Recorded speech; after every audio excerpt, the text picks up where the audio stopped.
परम सुरेशम ज्ञानो वरानी मम भूषितम आत्मा त्वमेव परमं परब्रह्म रूपम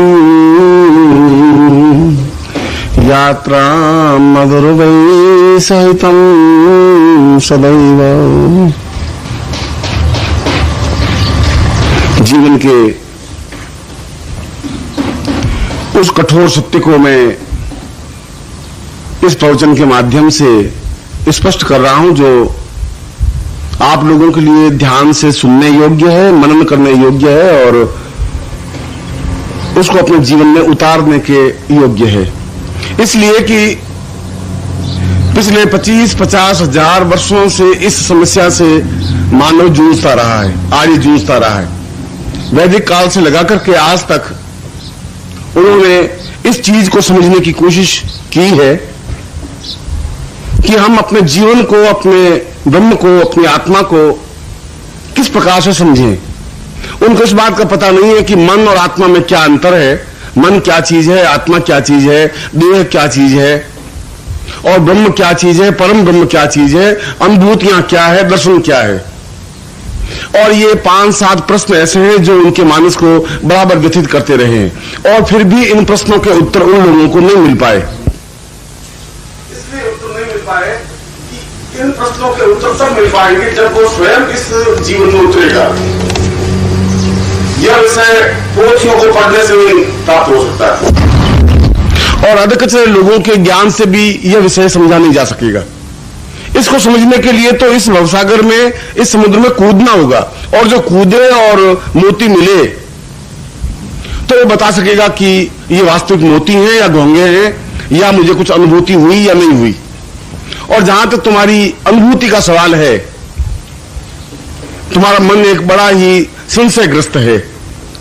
तुमने अनुभूति का मतलब समझ लिया कि मंत्र जाप करे और देवता सामने आके खड़े हो जाए या उनसे मिल लें या देख लें या सोने का भंडार ला करके हमारे सामने रख दे। और ये धारणा पूर्णतः मिथ्या है, गलत है। गलत इसलिए है कि इस सूत्र में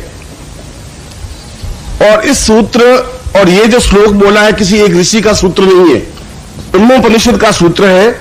और इस सूत्र में बड़ी महत्वपूर्ण बात कही है कि कुंडलिनी जागरण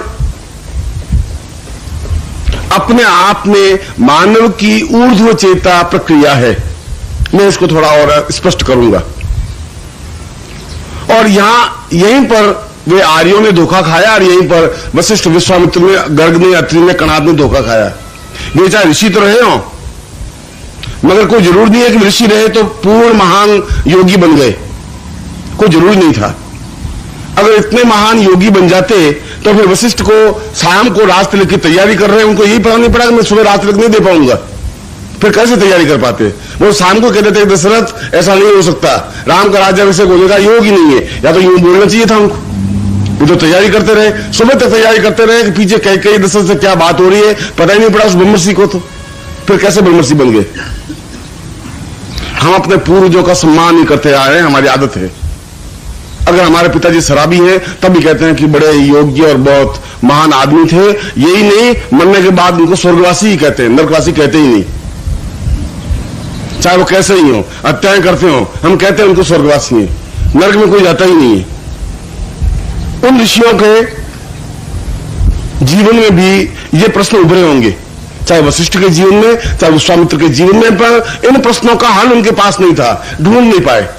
ढूंढ इसलिए नहीं पाए कि वे खुद अपनी घृणा और क्रोध और लड़ाई और झगड़े और अपने तनाव और चिंताओं से इतने अधिक आक्रांत रहे कि उनको इस बात की समझ ही नहीं आई कि ऊर्ध्व चेता या ऊर्ध्वरेता प्रक्रिया क्या चीज बनी। इसलिए उन्होंने एक नया कंसेप्ट बनाया कि मूलाधार से लगा करके उस कुंडलिनी की सहस्रार तक की जो यात्रा है वो अपने आप में कुंडलिनी जागरण की यात्रा है। और ऐसे चित्र बना दिए, नीचे नाभि के नीचे एक चक्र बना दिया मूलाधार का, उसके ऊपर एक स्वादिष्ठान का चक्र बना दिया, फिर मणिपुर चक्र बना दिया, फिर आज्ञा चक्र बना दिया और सिर के ऊपर सहस्रार चक्र बना दिया। है ऐसा प्रश्न किसी ने ढूंढा। क्या वास्तव में आपके सामने जगदम्बा का चित्र है, ऐसी ही जगदम्बा है या उसकी आंख में नाक में कुछ फर्क है? ऐसा आपने कभी ढूंढा नहीं, आपके पूर्वजों ने भी नहीं ढूंढा। इसलिए नहीं ढूंढा कि उन्होंने इस समुद्र में कूदने की कोशिश नहीं की। पहली बार आपको समझाने की प्रक्रिया प्रारंभ हुई। इसलिए इस प्रकार का नाभि के नीचे से लगा करके अनंत सहस्रार तक, या जिनको 7 चक्र कहा गया है, उन 7 चक्रों की यात्रा नाभि के नीचे से लगा करके और सिर तक पहुंचने की प्रक्रिया नहीं है। ऐसी कुंडलियां है ही नहीं। इस प्रकार की स्थिति ब्रह्मोपनिषद में नहीं कही गई है, किसी सूत्र में नहीं कही गई है। यह तो उन ऋषियों की बात है। और हमारे भारतवर्ष में यह सबसे बड़ी खूबी है कि हम जो भी प्रकाशित चीज देखते हैं, या तो उसकी पूजा करने लग जाते हैं और या उसको सत्य मान लेते हैं। यदि आप ये कह दें कि कुंडलिनी अपने आप में सिर से रवाना होती है और नाभि तक पहुंचती है और छपी हुई किताब है, तो कोई भी बात करेगा तो किताब लाकर देख लीजिए, ये लिखा हुआ है। अब तुम कह रहे झूठ है, अरे छपा हुआ पड़ा है, अंधे हो तुम क्या, ये देख ले। और आधे वाला कन्विंस हो जाता है कि सब छपा हुआ है, छपा हुआ तो बात सही होगी। तो कुंडलिनी के बारे में तो आप भी लिख सकते हो, कोई बहुत बड़ी बात नहीं है। और आगे आप स्वामी जी अपना नाम लिख दीजिए, स्वामी जी, अरे राम जी, बस इतना ही तो लिखना है आप, और आपकी पुस्तक ऑथेंटिक हो जाएगी, प्रामाणिक हो जाएगी। मगर क्या वो प्रामाणिक है कुंडलिनी का? आप खुद समझ रहे हैं कि ये मैंने गलत लिखा है, आपको खुद को ज्ञान नहीं है। और जिस प्रकार आपको ज्ञान नहीं, उस प्रकार ऋषियों को भी ज्ञान नहीं था। ज्ञान नहीं था, इसलिए उन्होंने मूलाधार से शुरू कर दिया। ये तो उनकी महानता थी, नीचे शुरू किया। वो बाएं से दाएं तक भी यात्रा करवा सकते थे, या दाएं से लेफ्ट साइड में उनको यात्रा ही करवानी थी, करा देते। और आप भटकते फिरते कि चलो कुंडली सारी मिल नहीं पा रही, पूरे घर में ढूंढ ढांड करके और पूरे शरीर में ढूंढ के देख लिया, ना आपको मिली ना आपके पूर्वजों को मिली, मिलेगी भी नहीं, अगले 25 पीढ़ियों तक भी नहीं मिलेगी। इसलिए नहीं मिलेगी कि इस प्रकार की स्थिति आपके जीवन में, आपके शरीर में इस प्रकार की नहीं है। उस सूत्र को फिर समझना पड़ेगा, उस ब्रह्मोपनिषद को समझना पड़ेगा। ब्रह्म का मतलब है कि जहां हम ब्रह्म की खोज कर रहे हैं, और हम क्यों खोज कर रहे हैं, कुंडली जागरण से क्या हो जाएगा, आवश्यकता क्या है जीवन में। इसलिए आवश्यकता है कि हम अपने जीवन में अनंत संभावनाएं, ये जीवन इतना सा नहीं है कि आप एक नौकरी करें और 4 बच्चों का पालन पोषण करें, इतना ही जीवन नहीं है। यह तो जीवन का बहुत छोटा और तुच्छ कार्य है। इसके अलावा भी जीवन में हजारों और लाखों इतने अद्भुत और आश्चर्यजनक कार्य है कि जिसके माध्यम से उन कार्यों को आप संपन्न कर सकते हैं। इस शरीर में ही वो संभावनाएं हैं कि 7 समुद्र को फलांग करके हनुमान उस स्थान पर जा सकते हैं। और इस शरीर में वही संभावना है कि वो बहुत छोटा रूप धारण करके और यात्रा कर सकता है। और इस शरीर में ही वह संभावना है कि भीम जैसा महान व्यक्तित्व, ताकतवान, क्षमतावान व्यक्तित्व बन सकता है। और इसी शरीर में वह क्षमता है कि कृष्ण जैसा महान उद्भट विद्वान बन सकता है, क्योंकि उन्होंने उस सत्य की यात्रा करने की कोशिश की। आपने कोशिश नहीं की, इसलिए कोशिश नहीं की कि आपको ज्ञान नहीं था, चेतना नहीं थी, आपको विचार करने की क्रिया नहीं थी। इसलिए जब तक हम अपने जीवन को समझने के लिए कुंडलिनी को समझना ही पड़ेगा। और यदि आप जीवन नहीं समझते हैं तो फिर जीवन का कोई मकसद नहीं है। आपने अपने जीवन को एक छोटा सा शरीर मान लिया है, जिसके 2 हाथ है, 2 पांव है, आंख है, नाक है, कान है। यह शरीर नहीं है, यह तो बाह्य आवरण है। इसके भीतर कुछ ऐसी चीज है जिसमें प्रत्येक व्यक्ति में कुछ अलग अलग चीज है। आप में एक संगीत की बहुत बड़ी क्षमता है और तानसेन बन सकते हैं, वो भी आपके शरीर में ही है। अगर तानसेन के शरीर में वो चीज आपके शरीर में भी है, प्रभु ने कोई अलग अलग शरीर नहीं दिए, सबको एक जैसा शरीर दिया है। उसने उस संभावना का पता लगाया और क्षमता बढ़ाई। वो तानसेन जितनी ताकत क्षमता आप में भी है। पिकासो एक अद्भुत चित्रकार बन गया और आप भी अद्भुत चित्रकार बन सकते हैं। बन सकते नहीं हैं आप, मगर आपको उस चित्रकारिता का क्षेत्र आपके शरीर में कहां है उसको आप पहचान नहीं पाए, ढूंढ नहीं पाए। आप भी उतना अच्छा प्रवचनकर्ता बन सकते हैं, गीता पर या रामायण पर या महाभारत पर या ब्रह्मसूत्र पर या उपनिषद पर उतनी गंभीरता से आप बहुत अद्भुत रूप से अपना प्रवचन घंटे, 2 घंटे, 5 घंटे कर सकते हैं और लोगों को मंत्रमुग्ध कर सकते हैं। है आपके पास ज्ञान, मगर आपको ज्ञान है नहीं। आपको यह ज्ञान नहीं कि मेरे घर में ट्रांजिस्टर कहां पड़ा है। आप मेरे घर में भटकिए, भटक करके वापस आ जाएंगे, आपको ट्रांजिस्टर नहीं मिलेगा। और ये मेरे घर में चक्कर लगा के आ जाए, इसको टैप रिकॉर्डर नहीं मिलेगा। ये व्यक्ति अगर चक्कर लगा जाए तो इसको मालूम नहीं है कि मेरे घर में रुपया पैसा कहां पड़ा है, इसको मालूम नहीं है। बट इसका मतलब ये नहीं कि वहां है ही नहीं, वहां तो है तो सही, मुझे तो मालूम है, पर तुम लोगों को मालूम है, इसलिए तुम कह रहे हो वहां कुछ है ही नहीं, क्योंकि तुम्हें ज्ञान नहीं है।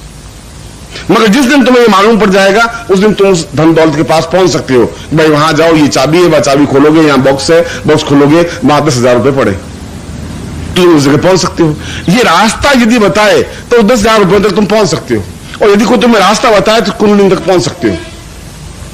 इसलिए जीवन की अनंत संभावनाओं का पता लगाने के लिए चेतना की, विचारधारा की, प्रक्रिया की, यदि उस जगह पहुंचना है जहां पूरे विश्व का एक क्या निर्माण हुआ है, ब्रह्मांड क्या चीज है, ऐसा क्यों है, हम कहां पर हैं ब्रह्मांड में, हमारा अस्तित्व क्या है, और क्या इस छोटे से अस्तित्व को उस ब्रह्मांड में एक मनुष्य की विषाद क्या है, पूरे समुद्र में बूंद के जितनी है। और यदि बूंद को हमारे ऋषि ने अहम ब्रह्मास्मि कहा है, तो क्या हम वास्तव में हम ब्रह्मास्मि हैं? और क्या हम ब्रह्म बन सकते हैं?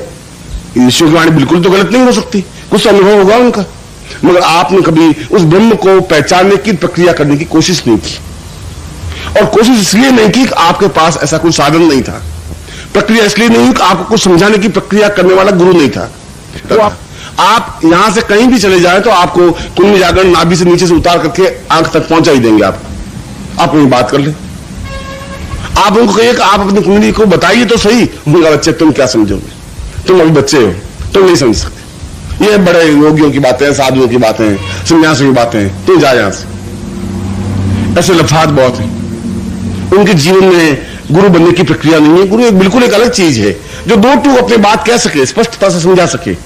इसलिए उस ब्रह्म सूत्र की जब मैं बात कर रहा था तो हम उस ब्रह्म सूत्र में स्पष्ट कहा है कि नाभि से नीचे से लगा करके सिर तक पहुंचने की प्रक्रिया कुंडली जागरण नहीं है।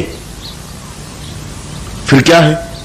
यदि वह नहीं है तो आखिर कुंडली है भी या नहीं है तो फिर कैसे जागृत होगी? क्योंकि उसको बिना जागृत हुए तो हम अपने जीवन की चेतना को नहीं समझ सकेंगे, अपने जीवन के सूत्र को नहीं समझ सकेंगे, हम क्या है ऐसा नहीं समझ सकेंगे। और नहीं समझ सकेंगे तो एक बहुत घटिया जीवन जी करके मर जाएंगे, संसार में राख बन जाएगी, फिर आपका नाम याद नहीं रहेगा। और ऐसे बहुत उंगलियों में गिनने लायक लोग रहे जिनके नाम आज तक भी याद है। रामकृष्ण परमहंस का नाम याद है, कबीर का नाम याद है, सूर का नाम याद है, मीरा का नाम याद है, शंकराचार्य का नाम याद है, ईसा मसीह का नाम याद है। ऐसे 10 और 12 और 13 और 15, बस पूरे 5000 वर्षों में 15-20 नाम ही याद करने लायक रहे। वशिष्ठ के बेटों के नाम हमें मालूम नहीं, 2-2 शादियां हुई, उनके बेटे कौन थे हमें पता ही नहीं। वशिष्ठ के पिताजी का नाम क्या था हमें पता नहीं, रामकृष्ण परमहंस के पिता का नाम क्या था हमें पता ही नहीं। इसलिए कि उनके जीवन में वह छलांग नहीं लगा पाए, रामकृष्ण परमहंस लगा पाए, शंकराचार्य लगा पाए। और उन 15 के आगे 16वां नाम आपका भी हो सकता है, 17वां नाम आपका हो सकता है, 20वां नाम आपका हो सकता है। अपने आप में यूनिक चीज बनने की प्रक्रिया है, अपने आप में पूर्णता तक पहुंचने की प्रक्रिया है। एक सामान्य आदमी बनकर के सांस लेना और मर जाना आपके जीवन की नियति नहीं है, आपके जीवन का दुर्भाग्य है। दुर्भाग्य इसलिए कह रहा हूं कि आपके सामने संभावना तो है मगर आप उसको प्राप्त करने की कोशिश नहीं कर रहे। आप खुद मृत्यु के रास्ते पर चलने के लिए मजबूर हैं या चलने की खतरा उठाने की हिम्मत नहीं है। कल भी मैंने ये कहा था कि शिष्य तो अपने आप में पूरा जुआरी होता है, दांव पे लगा देता है अपने जीवन को। वो सोचता समझता नहीं है, वो गणित नहीं करता है। गणित करने वाला आदमी कुछ छलांग नहीं लगा सकता, कुछ नहीं कर सकता, वो एक कार बुजदिल की तरह मर सकता है। जो एक बार निश्चय कर लेता कि या तो इस पार है या इस पार देखा जाएगा, डूब जाएंगे तो डूब जाएंगे, 5 साल बाद डूबेंगे, आज डूब गए। जो जीवन में निश्चय कर लेता है वह जीवन में पार पहुंच सकता है। इसलिए कोई ईसा मसीह, चाहे रामकृष्ण परमहंस, चाहे शंकराचार्य, चाहे और कोई हो, वे भी हमारे तरह के व्यक्तित्व थे, मगर उनके जीवन में एक सत्य उद्घटित हुआ, उनके जीवन में संभावना बनी और अपने संभावनाओं को उजागर तक पहुंचाया। आप नहीं पहुंचा पाए, और यदि आप नहीं पहुंचा पाए तो फिर आपका ये जीवन अब तक का भी और आज के बाद का जीवन भी अपने आप में निर्मूल्य है, यूजलेस है, बेकार है। ऐसा ही है जैसे आपके पिताजी का जीवन था, आपके दादा का जीवन था, आपके परदादा का जीवन था। और इतना घटिया ओछा जीवन था कि आपको अपने दादाजी का नाम शायद ज्ञात हो, परदादा का नाम तो ज्ञात है ही नहीं, और परदादा के पिताजी का नाम तो आप में से किसी को भी ज्ञात नहीं है, ये गारंटी है।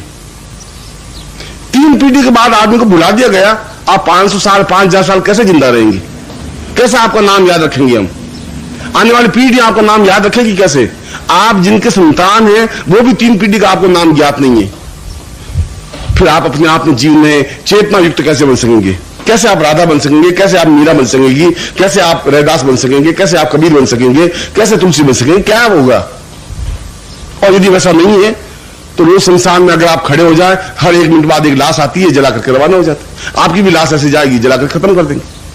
आप कुछ थे, आपके बेटे साल भर में एक बार श्राद्ध कर देंगे और कहते पिताजी बहुत अच्छे थे, स्वर्गवासी हो गए। इसके अलावा कोई लाइन नहीं है आपके पास। यदि आप ऐसा ही घटिया जीवन चाहते हैं तो फिर यह शिविर आपके लिए काम का नहीं है। और यदि आप जीवन में बहुत कुछ चाहते हैं तो फिर मैं जो सत्य आपके सामने उद्घाटित कर रहा हूं वो आपके जीवन का यथार्थ है, वो आपके जीवन का चिंतन है, वो आपका विचारधारा है। और इसलिए हमें अपने जीवन में एक महत्वपूर्ण मंत्र मिला है, गायत्री मंत्र। ओम भूर्भुवः स्वः तत्सवितुर्वरेण्यं भर्गो देवस्य धीमहि धियो यो न प्रचोदयात्। और पिछले 10,000 वर्षों में कहा कि यह मंत्र राज है, यह मंत्रों में श्रेष्ठतम मंत्र है, यह अद्वितीय मंत्र है। और यदि आप इस मंत्र का अध्ययन करें, पढ़ें, इसका अर्थ करें तो इसमें तो ऐसा कुछ है ही नहीं। उसमें तो लिखा है कि तत्सवितुर्वरेण्यं भर्गो देवस्य धीमहि, हे सूर्य, इस मंत्र का अर्थ समझा रहा हूं, हे सूर्य आप महा तेजस्वी हैं, आप अपनी रोशनी से, किरणों से हमारे जीवन को प्रकाशवान करें। इसका अर्थ तो यह है। अब इस मंत्र में ताकत कहां से आ गई? इसमें कौन सी ताकत है जिसको मंत्र राज कह दिया? इस मंत्र में जैसा कोई अर्थ है ही नहीं। और सूर्य तो यूं चमक ही रहा है, अगर आप कहेंगे तब भी चमकेगा, प्रकाश से भर देगा, नहीं कहेंगे तब भी प्रकाश से भर देगा। मगर इसका अर्थ समझ ही नहीं पाए आप। प्रश्न इस सरलार्थ का नहीं है, इसके अंदर गूढ़ अर्थ है, उस चिंतन को समझने की जरूरत है। और तब समझेंगे, तब उन्होंने कहा कि ओम भूर्भुवः, और उनका ये प्रणव है, ये मूल बीज है इसका, इसके ऊपर पूरा मंत्र टिका हुआ है। फिर भूर्भुवः क्या है? उन्होंने कहा कि भूर्भुवः अपने आप में भू भुवः स्व मह जना तप सत्यम 7 लोक हैं। अब यहां इसका मूल तात्विक, क्यों यह मंत्र अद्वितीय है, ये कुंडली जागरण का आधार यहां समझना पड़ेगा। उसने कहा कि 7 लोक जीवन के हैं, और 7 लोक का तात्पर्य है हमारा शरीर केवल ये शरीर नहीं है, इस शरीर के अंदर 6 शरीर और हैं। ये 7 शरीर हमारे जीवन के हैं, जिसको पहला शरीर भू कहा गया है, जो भूमि तत्व से संबंधित है, और मरने के बाद भूमि तत्व में समाहित हो जाएगा, राख बन जाएगी, राख मिल जाएगी, और हम पृथ्वी से ऊपर उठ नहीं सकते। पूरे पृथ्वी तत्व इतना अधिक 80% है कि हम पृथ्वी पर ही चलते हैं, चलने के लिए मजबूर हैं, इसलिए उसको भू कहा गया। यह हमारा शरीर भू शरीर है, इसलिए ब्राह्मणों को और व्यक्तियों को भूदेव कहा गया, और व्यक्ति को हमारे शास्त्रों में भूलोक कहा गया, क्योंकि भू पर चलने वाले, पृथ्वी पर चलने वाले व्यक्ति हैं। तो भू भुवः, इसके अंदर एक और शरीर है, उसको भुवः कहा गया। फिर शरीर के अंदर एक और शरीर है, स्व, फिर महा, फिर जना, फिर तप, फिर सत्यम। और इन पहले शरीर से उस 7वें शरीर तक की यात्रा को कुंडलिनी जागरण की यात्रा कही गई, यह कहा गया। उस नाभि से उठा करके ऊपर ले जाने की क्रिया को कुंडलिनी नहीं कहा गया। इसीलिए ध्यान प्रक्रिया में कहा गया कि आप और अंदर उतरें, और अंदर की ओर जाए, और अंदर की ओर जाए। ऐसा क्यों कहा गया? फिर तो ऐसा कहना चाहिए था कि नाभि के पास जाएं, फिर नाभि से ऊपर उठें, ऐसा कहना चाहिए था। फिर अंदर जाने की तो जरूरत नहीं थी। अंदर कौन सी चीज? एक तरफ ध्यान प्रक्रिया में कहा जाता, पतंजलि ये कह रहा है कि और अंदर जाना चाहिए, बहुत गहराई के साथ अंदर जाना चाहिए। और मैं भी कह रहा हूं कि इस पहले शरीर पर टिके हुए नहीं रहना है आपको, इस पहले शरीर से दूसरे, तीसरे, चौथे, 5वें, 6ठे और 7वें शरीर तक पहुंचना है, अंदर और गहराई के साथ। पतंजलि ठीक कह रहा है, हम समझे नहीं। हमने उस नाभि से ऊपर तक की यात्रा को शुरू कर दी और नाभि को घुमाना शुरू कर दिया, फिर नाभि को घुमाया, फिर सीने को घुमाया, फिर आंखों की पुतलियों को घुमाया। अब मेरा कुंडली जागृत हो गई, कुंडली वहां है ही नहीं। ये तो बाहरी शरीर है, और ये बाहरी शरीर अपने आप में संवेगों को लिए हुए है। संवेग जीवन के कुल 33 संवेग हैं, भय, घृणा, क्रोध, लोभ, मोह, ये सब संवेग हैं। हम कभी क्रोधमय हो जाते हैं, कभी प्रेममय हो जाते हैं। हमारे जीवन में कोई स्थायित्व नहीं है, एक रास्ता नहीं है। एक रास्ता हो भी सकती, क्योंकि हम ये शरीर संवेगों से आवेष्टित है। इन संवेगों से परे हटने के लिए बहुत ज्यादा जरूरी है, क्योंकि संवेग तो आदमी को बहुत बोथरा बना देते हैं, कमजोर बना देते हैं। यह शरीर की जो क्रिया है, यह जो यात्रा है, इस पहले शरीर से 7वें शरीर तक की यात्रा, इसको पहला शरीर, जिसको आप अपना शरीर कहते हैं, हाथ, पांव, नाक, कान कहते हैं, इसको मूलाधार कहते हैं। मूल आधार है, यह मूलाधार कहलाता है। मूलाधार नाभि के नीचे नहीं है, यह मेरा पूरा शरीर 84 किलो का मूलाधार है, इसको मूलाधार कहते हैं। अनुभूति हो ही नहीं सकती। आपका फिजिक शरीर है, इसको किसी प्रकार की अनुभूति नहीं हो सकती, क्यों? अनुभूति इस भय, घृणा, क्रोध से ऊपर की चीज है। जब आप इससे आगे चढ़ेंगे तो आप अनुभूति होने की संभावना बनेंगे। यहां तो अनुभूति आपकी क्रोध की हो सकती है, घृणा की हो सकती है, मोह की हो सकती है, लालच की हो सकती है। ये हर समय व्यक्ति इन 33 संचारी भावों में से किसी न किसी भाव से संबंधित होता ही है। या तो मैं प्रेम में निमग्न होऊंगा, मैं प्रेम कर रहा हूं अपने आप से, अपने बटन बंद करता हूं, कॉलर लगाता हूं, ऐसा लग रहा हूं कि मैं कितना सुंदर दिख रहा हूं, या तो अपने आप से प्रेम करूंगा, या मैं तुमसे प्रेम करूंगा, या तुमसे घृणा करूंगा, या मैं चिंता करूंगा, या भय होगा, या घृणा होगी, या क्रोध होगा। कहीं न कहीं किसी संवेग से जब हम आविष्ठित हैं तो अनुभूति फिर कहां से होगी? अनुभूति तो इससे परे की चीज है। इस अनुभूति के लिए इस शरीर से ऊपर उठना होगा, इस शरीर के और अंदर जाना होगा, जो दूसरा शरीर है जिसको स्वादिष्ठान चक्र कहा गया है। दूसरे शरीर का नाम है स्वादिष्ठान। इस शरीर के अंदर जाने की क्रिया, और जब हम दूसरे शरीर को स्पर्श करते हैं ध्यान प्रक्रिया के माध्यम से, अंदर शरीर जाने के लिए कोई सीढ़ियां नहीं है, वह तो एक ध्यान प्रक्रिया है, वह अपने आप में प्राणायाम क्रिया है। और जब आप बिल्कुल शांत स्थिर चित्त में बैठ जाते हैं, जब कुछ करने की जरूरत नहीं होती, जब आपके पास किसी प्रकार का आवेग और संवेग नहीं हो, तब आप अंदर जाएंगे। जब आपके पास संवेग है तो फिर अनुभूति नहीं हो सकती, फिर आप अंदर नहीं जा सकते। और अंदर जाने की प्रक्रिया के लिए आपको किसी प्रकार का प्रयत्न करने की जरूरत नहीं है, केवल अपने आप को स्थिर चित्त बना देना है, केवल अपने आप को और आपके मानस को थॉटलेस बना देना है। माइंड, थॉटलेस माइंड, विचार शून्य मस्तिष्क, जिसमें कोई विचार हो ही नहीं। इतनी गर्मी क्या काम की? अब आप बैठे तो शांति से, गुरु जी बैठे हुए तो हैं और परेशान हो रहे हैं कि गर्मी बहुत तेज हो रही है, या पंखा धीमे चल रहा है। ऐसा मस्तिष्क किसी भी क्षण थॉटलेस नहीं बनता।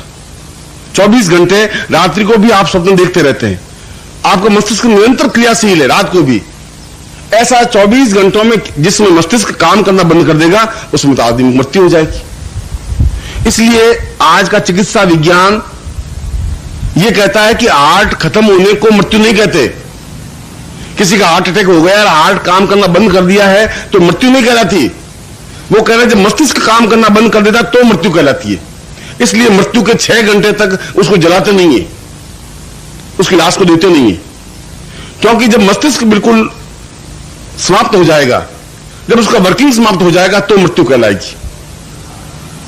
और मस्तिष्क को शांत करना अपने आप में, इस पहली देह को समाप्त करना है, पहली देह को मृत्यु देनी है। और पहली देह की मृत्यु होगी तो स्वादिष्ठान चक्र अपने आप उस जगह हम पहुंचेंगे। और स्वादिष्ठान चक्र पहुंचने का मालूम क्या है कि हम पहुंचे? हम कैसे मालूम पड़ेगी कि हमने इस मूलाधार को छोड़ दिया, स्वादिष्ठान तक पहुंचे?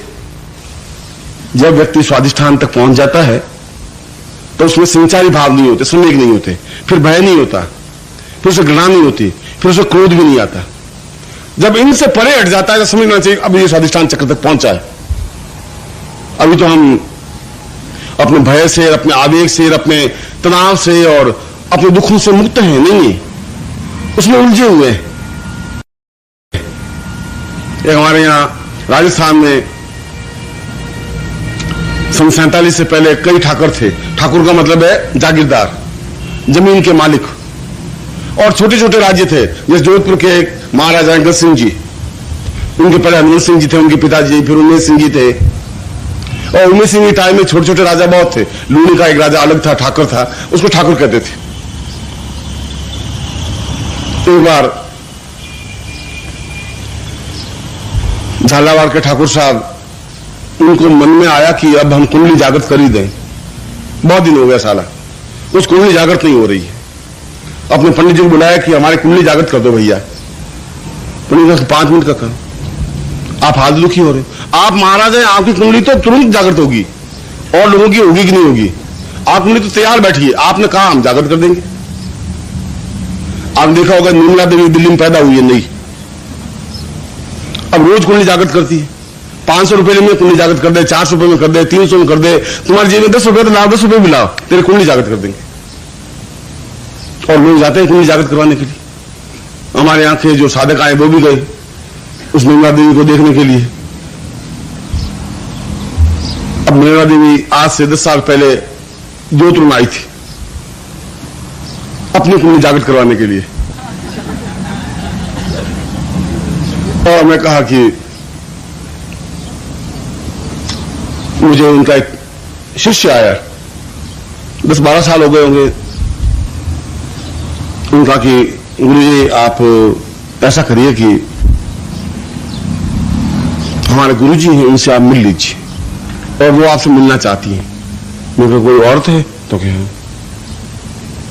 तो उनकी बुला लीजिए, बात कर लेते हैं। उनका नहीं, आप अगर बहुत मेहरबानी होगी अगर आप चले, सूरज के पास में एक जगह है कच्छ में और समुद्र का किनारा, सूरज के पास में समुद्र का किनारा है, वहां पर गुरुजी हैं। मैंने एक क्षण में सोचा, मैंने कहा अहमदाबाद में कोई काम से जाना ही है, अहमदाबाद से कार से सूरज चले जाएंगे और गुरुजी को देख लें। ये अहमदाबाद का टिकट का खर्चा घर का लगेगा, लगा दें, इसका देखा जाएगा। तो निर्मला देवी को देख लेते। वहां हवाई जहाज से चले गए अहमदाबाद तक। वहां से वो भगवान कपड़े पहना हुआ और एकदम मोटा सा आदमी जो यहाँ आया था वो कार लेकर के आया, बैठ गए और सूरत के आगे वो समुद्र, सूरत से 2 किलोमीटर समुद्र का किनारा है, वहां पर एक कच्छ के महाराजा का एक मकान बना हुआ भवन, वहां ले गए, बिठा दिया। हमें दोपहर को 12 बजे करीब पहुंचे, बैठ गए। 15-20 मिनट बाद एक दासी आई, सफेद जक कपड़े पहने हुए, 17-18 साल की, और आकर के काजू रखे के चली गई। चलिए गुरुजी कुछ काजू वाजू अपने खाएं, तब तो निर्मला देवी आई जाएगी। फिर दूसरी आई दासी, बादाम रखे चली गई। फिर तीसरी आई, एक दूध का गिलास रखे चली गई। मैंने कहा ये तो सब सही है, तुम्हारी निर्मला देवी कहाँ है? हम तो उनको देखने के लिए आए, अभी काजू वाजू बाद में देख लेंगे। तुम कभी नहीं, आप ऐसा मत कहिए, आपसे वो मिलना चाहते हैं। खैर 5-10-15 मिनट में निर्मला देवी आई, आकर के एक आसन पर बैठ गए।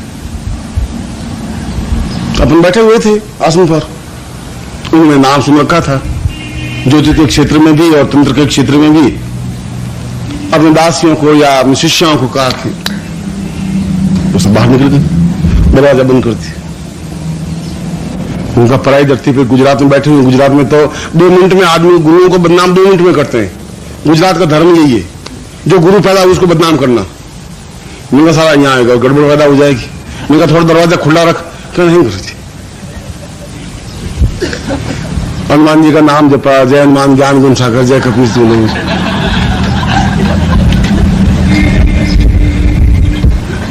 मैंने कहा फरमाइए, आप जल्दी जो कुछ कहना हो आप कहिए, कि मेरे साथ कुछ शिष्य विष्य है नहीं, अगर मैं फंस गया तो वापस जोत में जाना मेरे लिए मुश्किल हो जाएगा। कि आप घबराइए मत। मैं कहा मैं घबराता आपसे नहीं हूं, इन गुजरातियों से घबराता हूं, आपसे तो घबराने की बात है ही नहीं।